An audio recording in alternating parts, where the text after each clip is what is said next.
Dear students, let us learn another important and interesting topic in your biology syllabus, that is diversity in living organisms. See, what do you mean by diversity? Here in this chapter, see, the diversity is the word which refers to the various life forms present on this earth. See, the various life forms present on this earth may include microorganisms which measure about few micrometers, and you can see a giant tree like redwood tree which measures about 100 meters to 500 meters. You can see colorless jellyfish in the aquatic environment, whereas you see colorful and bright flowers and birds in the terrestrial ecosystem. You have a pine tree which lives for about 500 years, whereas you see a mosquito which lives for only few days. Likewise, all these living organisms are present on this earth. Scientists have made one rough estimation that around 10 million species of living organisms are there on this planet. Among them, scientists have been able to find out only 1 or 2 million species of them. So how they have discovered? So they have discovered these and they have studied them. See, how can they study all these living organisms? So here comes one phenomenon, that is classification. So if you want to study all those diversified living organisms, we have to classify those living organisms into various groups. So scientists have become successful in grouping all those living organisms. So what was the basis for them to classify these living organisms? So these living organisms were having certain characteristics. So they studied those characteristics and likewise they made them into different groups. Suppose you are all sitting in a classroom, means every one of you have got your own characteristic or specialities. Likewise, organisms also have got their own characteristic. See, for example, human being have 5 fingers in his hand. So that 5-finger character is called pentadactyl nature. So that makes the characteristic of a human being. So likewise, diversified nature of living organism being present on the earth has been called megadiversity. So on this planet earth, see, there is one tropical region. So that is the region between Tropic of Cancer and Tropic of Capricorn. So here most of the diversity exists. Nearly half of the biodiversity exists in this region, comprising of the countries like Australia, China, India, Indonesia, Mexico, Peru, like that. So scientists became successful in classifying all these living organisms into 5 kingdoms.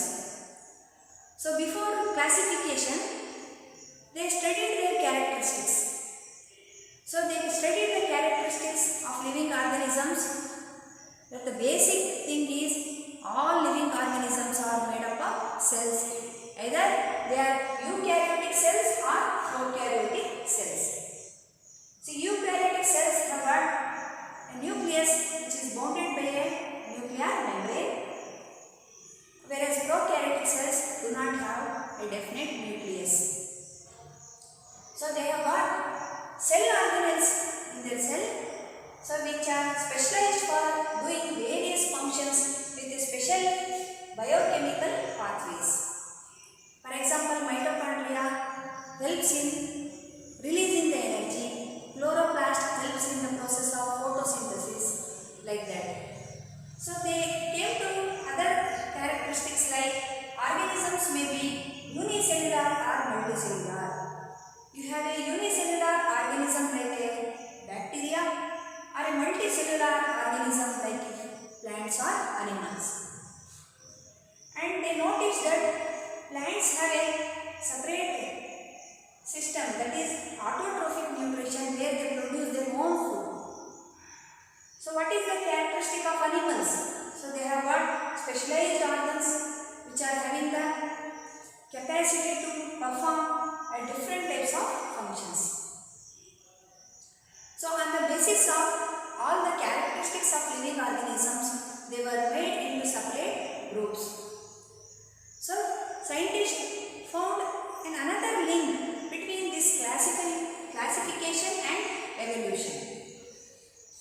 So what is evolution? So evolution is a gradual change of an organism from its simple form to complex form over a long period of time. So organisms got evolved not in few days, it took millions of years. So when the earth was born, the life also born subsequently, where some of the primitive organisms like bacteria were born. Later, over long period of time, some advanced or multicellular organisms like plants and animals, they took birth. So here the primitive organisms like bacteria were kept in the first group, and in the later groups, so organisms having little advanced characters were kept in the second group. So those are called advanced or higher organisms. So scientists became successful in classifying all the living organisms. So those scientists, namely Ernst Haeckel in the year 1894, Robert Whittaker in the year 1959, Carl Woese in 1977, they became successful in classifying all the living organisms. Among them, Robert Whittaker's method of classification became very popular, where he classified living organisms into 5 kingdoms. So these kingdoms are namely Monera, Protista, Fungi, Plantae and Animalia. So here, while classifying all organisms, there was a thing considered, so that all living organisms were grouped here based on the hierarchical classification. See, what is hierarchy? It is nothing but the ascending order. See, we keep the organisms at the first position. So that level is called species. So any organism on this earth is called a species. So the group of species forms a genus. So that is the next level. Group of organisms in a genus forms a family. Number of families are congregated to form a order. Number of orders are included under a class. So many classes are included under a phylum in case of animals, whereas so many classes are included under a division in case of plants. And number of phyla or divisions are grouped under a big group, that is called kingdom. So likewise, so many kingdoms, nearly 5 kingdoms are there. So in nature, suppose for example, if we take the example of human beings, where human beings are kept among these 5 kingdoms. So human being is an animal, so he will be naturally kept in the kingdom Animalia. So human being belongs to the kingdom Animalia. So what is the character here? All animals are made up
comprises the human beings. So here what is the character you are finding? So human being has got upright posture. He can able to stand on this land with the help of his hind limbs, namely legs. And he has got large brain when compared to other animals. And among so many families under this primate order, he belongs to the class Hominidae, and in this family Hominidae there are so many genuses. So under that he belongs to the genus Homo.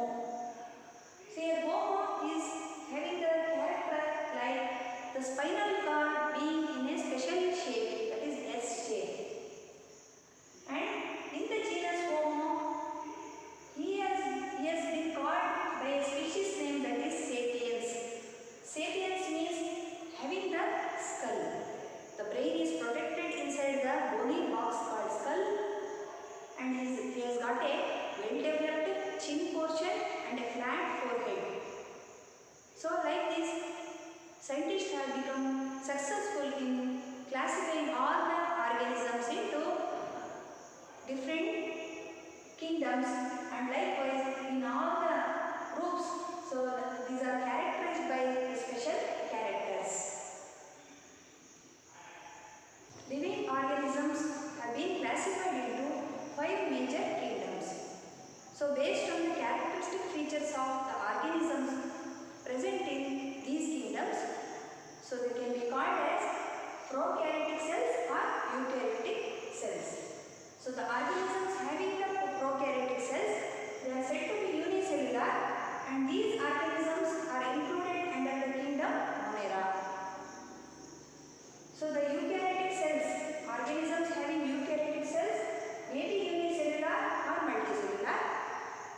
The living organisms which are said to be eukaryotes, so having the unicellular nature, so they form the second kingdom called Protista. So the eukaryotic organisms having the multicellular nature, these organisms may be with cell wall or without cell wall. So the organisms with cell wall, they may be performing the photosynthesis or they do not perform the photosynthesis. So the organisms which are said to be multicellular in nature and having the cell wall, so they are not able to perform photosynthesis, constitute the third kingdom called Mycota or kingdom fungi. So organisms which are said to be multicellular without cell wall and they are able to perform photosynthesis are said to be plants, which comprises the kingdom Plantae. So the multicellular organisms without cell wall, they constitute the animals belong to the kingdom Animalia. So like this, based on the characteristics, 5 kingdoms have been made.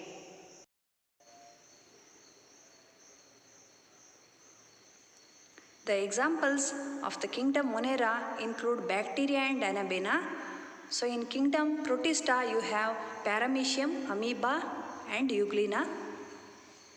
And in the kingdom fungi you have Aspergillus, Penicillium and a macroscopic form called Agaricus.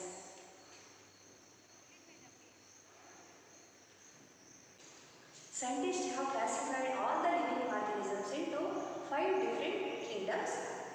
So among those 5 kingdoms, the first 3 kingdoms, namely Monera, Protista and Mycota or kingdom fungi, have been explained here in a brief manner. So you have learned about all the types of microorganisms in your previous classes. So let us learn them once again. In the first kingdom called Monera, you have bacteria and blue-green algae. Along with that, there are some bacteria called mycoplasma also. Here the characteristic feature of the organisms coming under Monera are that they are prokaryotic cells. So prokaryote means they do not have a definite nucleus. Nucleus is not bounded by a definite nuclear membrane. So they are made up of cell wall. Along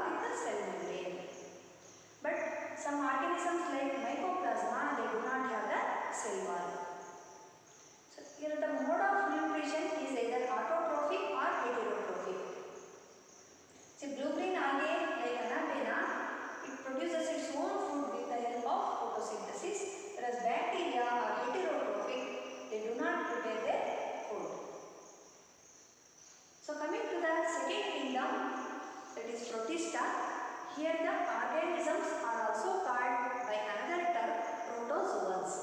So examples are protozoans, diatoms and unicellular algae. Here you can see the examples like Paramecium, amoeba and Euglena. Here they may have cell wall or cell membrane. The algae like Euglena have the cell wall. So whereas the amoeba, you do not find the cell wall, you can see only the cell membrane. Here the characteristic feature of the organisms of this kingdom is that they have a thread-like or hair-like structures called cilia in Paramecium and a whip-like structure. So they have a whip-like structure called flagella in Euglena. So they use these thread-like cilia or whip-like flagella for their locomotion. They move from one place to another place, for example in the water medium, with the help of these locomotory structures. The mode of nutrition here is either they are autotrophic or heterotrophic. So coming to the third kingdom, that is the kingdom Mycota or the fungi. So you are seeing some of the organisms like Aspergillus, Penicillium and Agaricus. They are characterized by having the thread-like structures called mycelia or hyphae. So with a round or bulb-like structures at their tip, having innumerable number of spores in this. So this is called sporangia, where upon full development it bursts out to release the spores. So these are characterized by a character like these are saprophytes. So these grow on dead and decaying organisms. All the organisms learned here are considered as microorganisms which are seen only under the microscope, whereas here is agaricus or mushroom, which is the only organism which is said to be macroscopic. You can see them with your naked eye. So these have got one special characters. So that is, they show a symbiotic relationship. Some of the fungal organisms live in association with some of the algae. So they are called by a term lichens. So these lichens grow on the bark of the tree by having certain colorful patches. You can see a symbiotic relationship where some of the fungal organisms grow in association with the algae. So they grow on the bark of the tree, forming a colorful patch. So they grow very slowly. So these are called lichens. So these show symbiotic relationship means here the fungi as well as algae, they both get benefits mutually. On Earth, we find various life forms which is considered to be having mega biodiversity. It includes minute structures like microorganisms as well as macro structures like bigger plants and animals. You can see here the colorful microorganisms which are both beneficial and harmful. So they are seen even inside the body of human beings. So in the earlier times, there were animals like dinosaurs, Archaeopteryx, who lived in the past. On Earth, there is a region called tropical region, which is said to be in between Tropic of Cancer and Tropic of Capricorn. More than 50% of biodiversity exists in this region of mega biodiversity, which consists of countries like Colombia, Mexico, Australia, China, India, Indonesia, etc. The various life forms that exist on Earth, So they have got variations in their size, color and lifespan.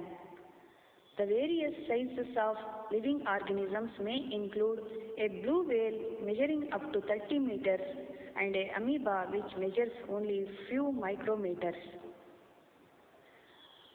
When we consider the color of living organisms, you are seeing a grey colored elephant, whereas you can see colorful, beautiful birds and flowers.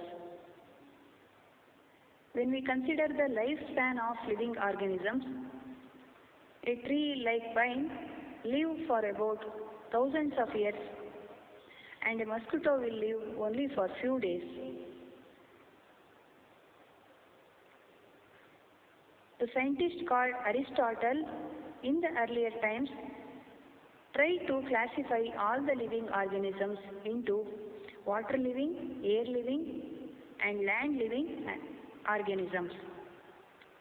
You can see the water living animals like starfish, shark, jellyfish, corals, and you are seeing the terrestrial or air living animals like birds and bat, and you have terrestrial or land living animals like a monkey, zebra or an insect. All living organisms have been classified based on their characteristics. So first character that we can consider is that living organisms may be made up of eukaryotic or prokaryotic cells. Eukaryotic cells are seen in certain living organisms where there is a definite nucleus with a definite nuclear membrane, whereas a prokaryotic cell do not have a definite nucleus. Another important character on which the classification of living organisms depend is about the body organization. You can find a unicellular organism like amoeba and multicellular organism like hydra having simple structure, or you can see a leopard having a very complex structure. Another important characteristic may be obtaining the food. The mode of obtaining food in plants is by autotrophic method, where it produces food with the help of sunlight. Herbivore like deer and carnivore like lion are called heterotrophs. You can see a deer depending on plant for its food, whereas a lion depending on other animal for its food.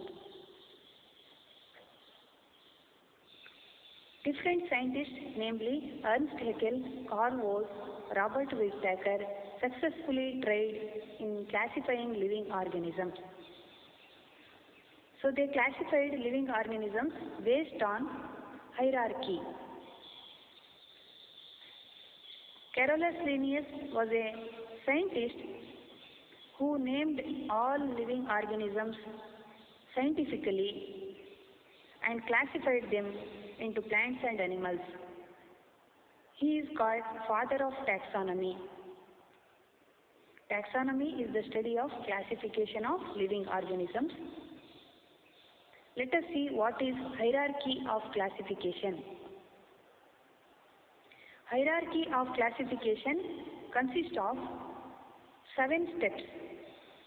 So in the 7th step, you are seeing the species. A group of species are kept under a group called genus. So many genus are kept under family. So many families are included under an order. Many orders are included under a class. Many classes are included under a phylum in case of animals and division in case of plants. Many phyla or divisions are included under a kingdom. You can see the several different species of tiger. Here you can see the systematic position of human being, where he has been kept in the kingdom. So he belongs to the kingdom Animalia, belongs to the phylum Chordata, and under Chordata he belongs to the class Mammalia. Mammalia class includes so many orders in that he belongs to the order Primate, and in the order he belongs to the family Hominidae.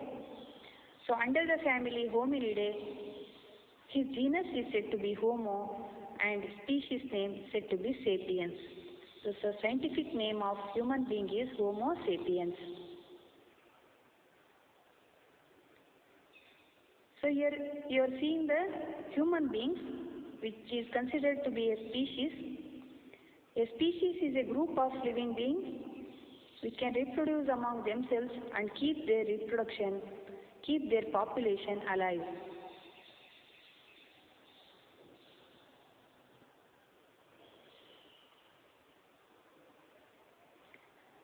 Here you are seeing a phenomenon or a method called binomial nomenclature. Carolus Linnaeus was a famous scientist who is called the father of taxonomy. He successfully classified all the living organisms into plants and animals. He named all those living organisms in a scientific way and gave them scientific names consisting of the genus name at first place and species name in the second place. An organism in different countries have different names in different languages. This creates a confusion in naming organisms, so scientific name is needed, which is the same for all languages. So Carolus Linnaeus was successful in doing this system.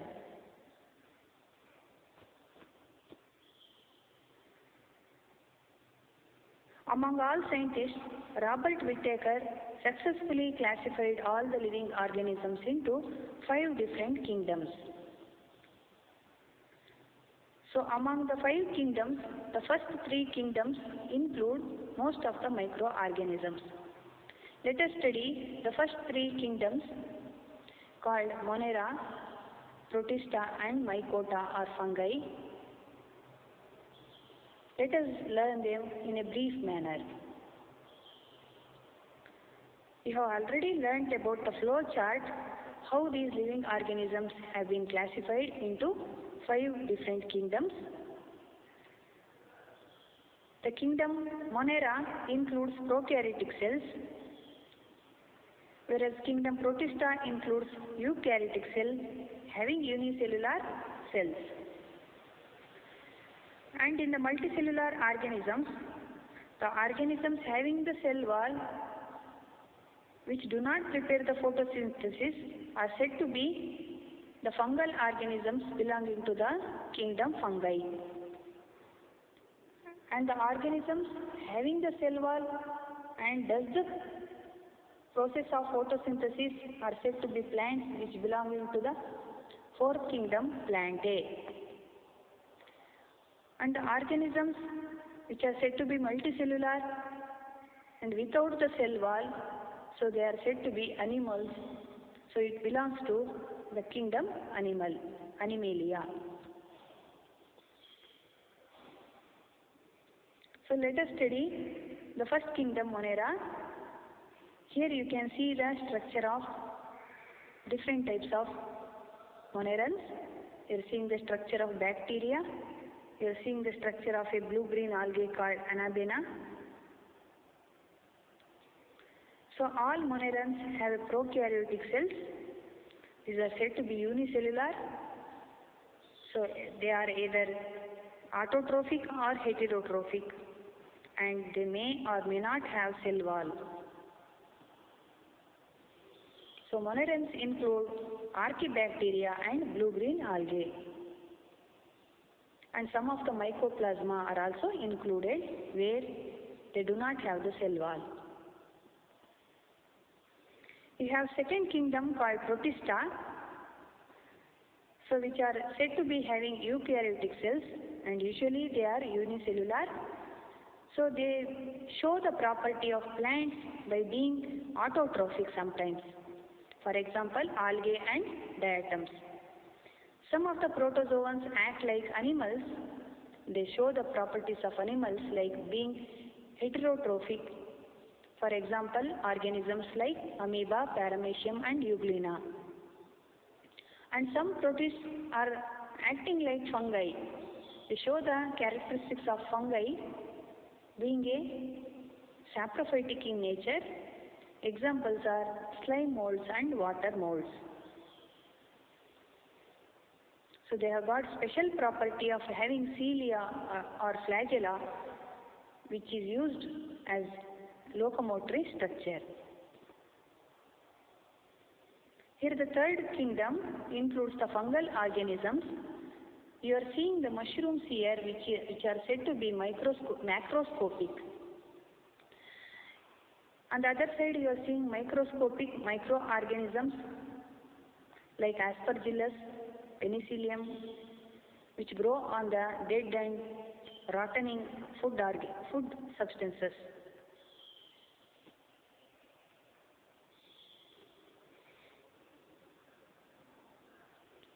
So how do these fungal organisms obtain their food? See, these fungi are said to be heterotrophs, which is said to be of the character not preparing their food. They depend on other organisms for their food. Most of them are said to be saprophytic in nature. They use the decaying materials as food. For example, mushroom. And some of the organisms, they behave like parasites.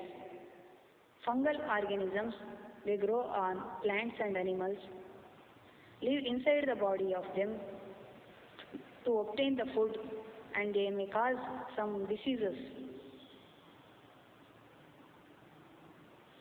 These fungal organisms belonging to the kingdom Mycota or fungi, they show one characteristic feature that is called symbiotic relationship. Symbiosis is a relation between two organisms in which they live together for benefit of one or both. You are seeing a bison. On it, you can see some of the birds eating the insects present in its skin. Like these birds obtain their food, whereas the bison gets rid of those harmful insects. In the second one, you are seeing the dog with his master. Dog gives his master protection against the thieves, whereas human being is getting benefit. Whereas dog is getting benefit from the human being by getting the food and shelter. Here, such a symbiotic relationship you can see considering the fungal species which live in coordination with the algal species.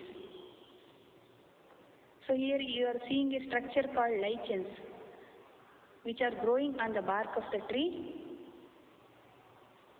So fungal organisms grow in association with some of the blue-green algae called cyanobacteria. See, in these lichens, the fungal organisms get food from the algae, whereas the algae, they obtain water from the fungal organisms and get protection from the sunlight.